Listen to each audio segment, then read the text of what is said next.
सबसे ऊंचा झंडा फहराकर अखिलेश यादव ने दिखाई देशभक्ति की तस्वीर। स्वतंत्रता दिवस के मौके पर फिर सत्ताधारियों को पूर्व प्रधान ने जमकर धोया।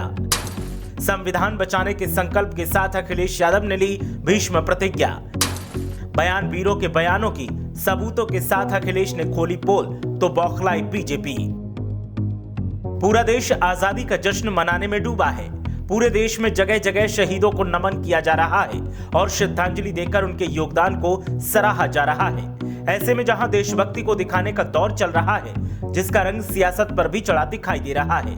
बात करें उत्तर प्रदेश की तो अखिलेश यादव ने आज एक ऐसी तस्वीर पेश की जो अपने आप में एक मिसाल तो है ही, साथ ही जो लोग अखिलेश यादव की देशभक्ति पर सवाल उठाते हैं उनके मुंह पर जोरदार तमाचे की तरह भी है।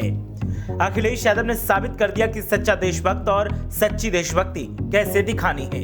इतना ही नहीं, अखिलेश यादव ने खुद पर सवाल उठाने वालों की ऐसी पुंगी बजाई है कि अब विरोधी और सत्ताधारी सब मिलकर बगले झांक रहे हैं। दरअसल समाजवादी पार्टी के राष्ट्रीय अध्यक्ष अखिलेश यादव ने स्वतंत्रता दिवस के मौके पर अपने समर्थकों के साथ लखनऊ के जनेश्वर मिश्र पार्क में 207 फीट ऊंचे तिरंगे झंडे को सलामी दी।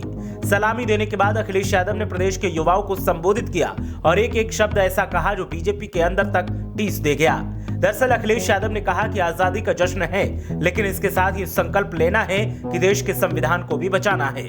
इसके साथ ही अखिलेश यादव ने प्रधानमंत्री नरेंद्र मोदी के 2022 तक सभी को घर मुहैया कराने के वादे को याद दिलाते हुए कहा कि लाल किले से जो संकल्प लिया जाए, जनता के बीच में उसे हर हाल में पूरा किया जाना चाहिए था, लेकिन ऐसा होता नहीं दिख रहा है। राजस्थान में दलित छात्र की हत्या के सवाल पर अखिलेश यादव ने कहा कि आजादी को भले ही 75 साल हो गए हों, लेकिन जातिवाद अभी भी देश में पूरी ताकत के साथ जिंदा है। नोएडा के श्रीकांत त्यागी मामले पर भी पूर्व सीएम ने निशाना साधा और सत्ताधारियों की एक एक झूठ की पोल खोलकर सबके सामने रख दी।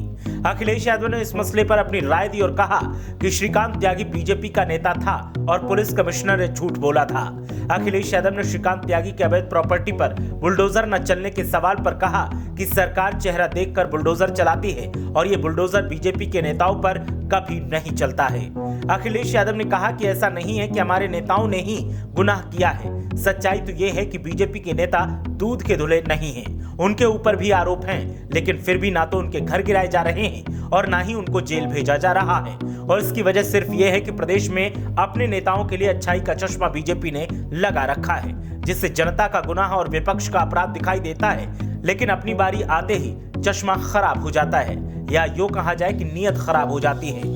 अखिलेश यादव ने एक के बाद एक कई आरोप लगाए और जमकर सत्ताधारियों को लपेटा। अब देखना यह है कि मामले पर क्या सियासी गुल खिलकर उत्तर प्रदेश की सियासत में सामने आता है। ब्यूरो रिपोर्ट, मीडिया हलचल।